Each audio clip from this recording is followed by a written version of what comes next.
the words of my mouth and the thoughts and meditations of our hearts be ever acceptable unto your God, our strength and our deliverer. Amen. Justice at its best is love correcting everything that stands against love. These are the words of Martin Luther King Jr. On Sunday, we celebrated the Feast of the Transfiguration. We read the Gospel that tells of the radiance that shone through Jesus, with the figures of Moses and Elijah flanking him on either side and talking to him on Mount Tabor. Dr. Kerrigan McCarthy spoke in a manner that was so enlightening about this radiance. She said that this is a kind of radiance that fills one with ecstatic love, just to summarize what she said on Sunday. And I completely agree with her take on that one. Not only did her words fit well with Valentine's Day, but they shed so much truth about God's radiant love that can only be experienced as very, very ecstatic. Kerrigan also said something else about that radiant light of love that could help us to enter the coming season of Lent, the season of Lent that we are entering today, more fruitfully. She said that this radiant light also reveals those things that may need to be fixed and perhaps confronted in our lives for love's sake. Her words anticipated the opening of today's psalm. Have mercy on me, O God, according to your unfailing love, according to your great compassion, blot out my transgressions. It is the same radiant love that shone through Christ on Mount Tabor. A light which is love mercifully seeking to correct all that stands in its way. Today we observe Ash Wednesday, which begins the season of Lent, the season during which that same light continues to shine. It continues to shine as it seeks to correct all that stands in its way. Matter of fact, we could remix Dr. King's words to say the following: Lent at its best gives way for God's radiant love to correct all that stands in the way of that same love. Lent at its best gives way for God's radiant love to correct all that stands in the way of that same love. So on Ash Wednesday, we come for our ashes that are imposed. Usually it would be on our foreheads, but this year is a different year due to the restrictions that have been issued around COVID-19. These ashes are in one way a symbol of all that we seek to be removed by God's cleansing fire, if you will. The cross that would normally be imposed on our foreheads is the cross of Christ, the cross that has dealt a blow on all that belongs to any culture of death, a blow on anything that deals death against us who are made in the image of God. Now, this culture of death seeks to capture our heart daily. It seeks to lock God's love out of our lives. Christ's door of mercy remains open, and that's what Ash Wednesday is telling us. And so on Ash Wednesday, as we receive the imposition of ashes in the shape of a cross, we are called and are encouraged to do three things, which are a way to invite the radiant love of God to correct the things that may be standing in its way in our lives. We are encouraged to fast, we are encouraged to pray, and we are encouraged to give alms. Today's Gospel reading gives us an excellent guide to the attitude we need to clothe ourselves with as we engage in these practices. When we fast, it should not be for show, but it should be for the genuine internal work of love, correcting some things that need to be dealt with, so that love may flow more easily in and through you and me. When you pray, again, it should not be for show, but you and I should close our inner selves, our inner sanctum, and to have love genuinely deal with some internal things, some internal issues, perhaps very difficult things that need to be dealt with so that love can flow more easily through you and me. When you give alms, yet again, it is not for show, not even for your right hand to show off to your left hand, but to let love correct some things and issues in your life and mine that stand in the way of love. Lent at its best gives way to God's radiant love to correct all that stands in its way. Have mercy on me, O God, according to your unfailing love, according to your great compassion, blot out my transgressions.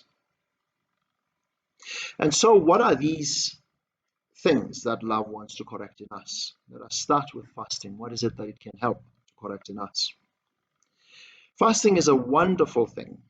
Fasting food is a wonderful thing. Fasting of particular foods during Lent can be a fulfilling experience. It is a wonderful practice that I personally do recommend. What I wish to recommend further is this. Let that item or those quantities of food that you are fasting be your daily reminder to examine your desires and appetites. All or many of your desires and my desires and appetites can be examined, not just food. Desires and appetites are a wonderful gift from God. However, when we let them get out of hand, they stand in the love of that same God. They can stand in the way of love of neighbor and even in the way of love of God. In Sepedi, we have a saying that goes, "Molomo ge o eja, o roga o mongwe." Loosely translated, it means, when one mouth eats, it insults the mouth that does not eat. And so, as Sepedi children, we are raised to look if others are eating before we start eating. Perchance we might be insulting somebody else. Indeed, we all need to eat. We all desire food, and that is a God-given desire.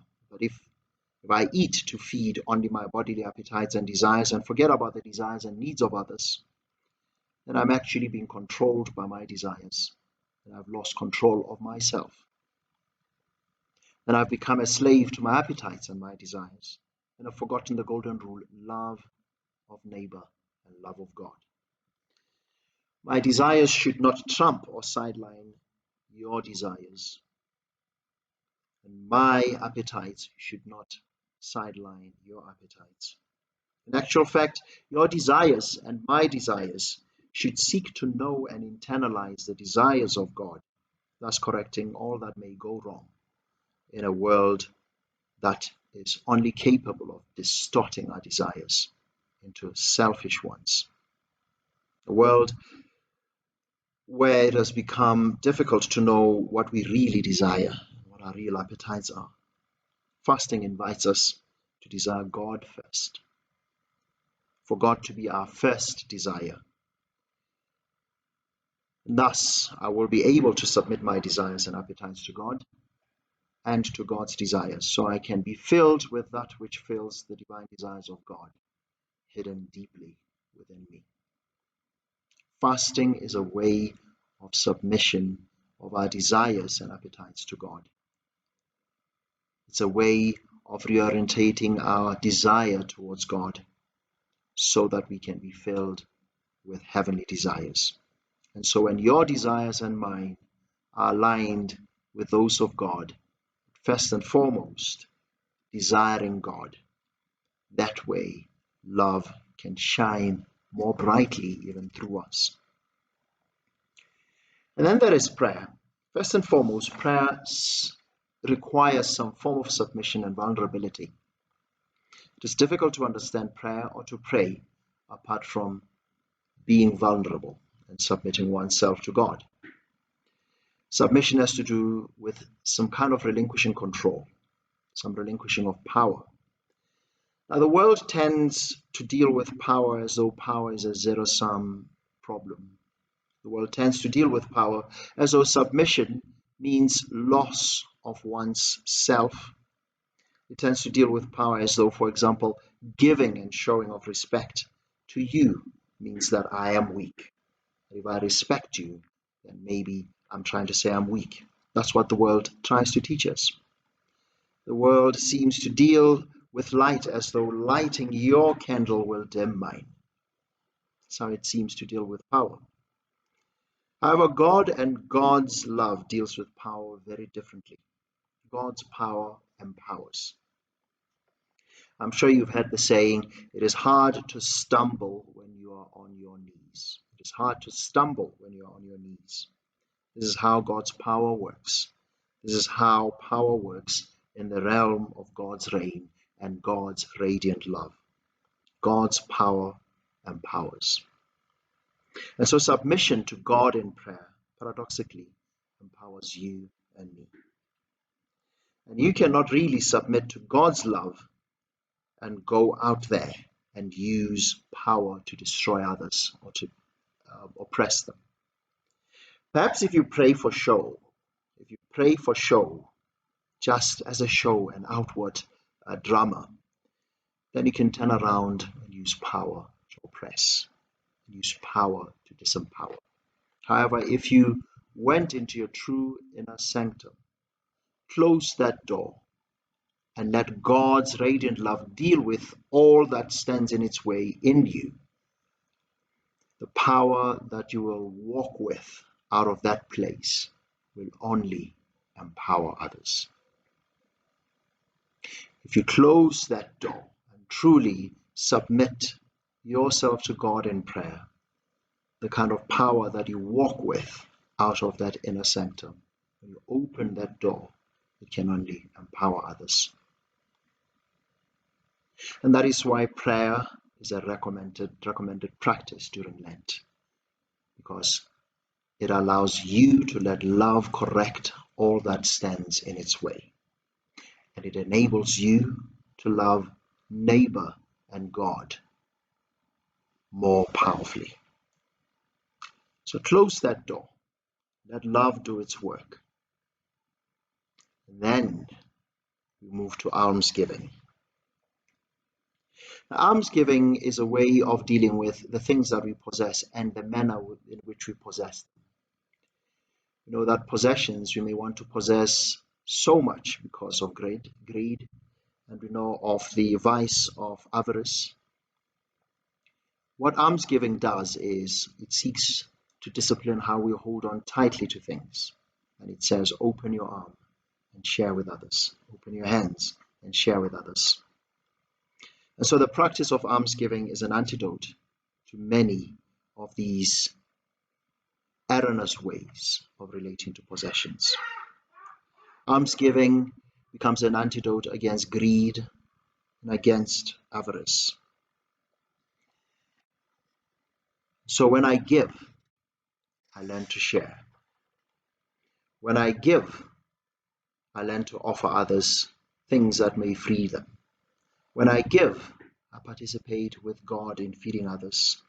When I give, I work with God to clothe the naked. When I give, I work with God to enlighten the uneducated.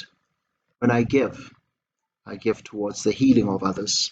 When I give towards ways of connecting with others. When I give, I work with God to wash the world clean. But when my relationship with possessions is just to hold back, then I'm holding back love. I'm holding back God's way of working with the world. I try to hold back God's light. Almsgiving is a medicine to help us to deal with greed and avarice, which stand in the way of God's love. And so today, as we start our Lenten journey, let's let God's radiant, stupefying, and ecstatic light shine through us. As we begin Lent, let us let God's love correct all that stands against God's love in ourselves. Let us pray with the psalmist then. Have mercy on us with your unfailing love, and with your great compassion, blot out our transgressions. Through fasting, let us fast a fasting that heals our desires. Through prayer, let us submit our powers to the power of God so that we may be empowered to empower others. Through almsgiving and offering, let us realign how we hold on to that which is in our possession. Let us realign our attitude towards possessions. Let us now hide any signs of fasting. Let us go into our sanctum. Let us hold our right hand from our left.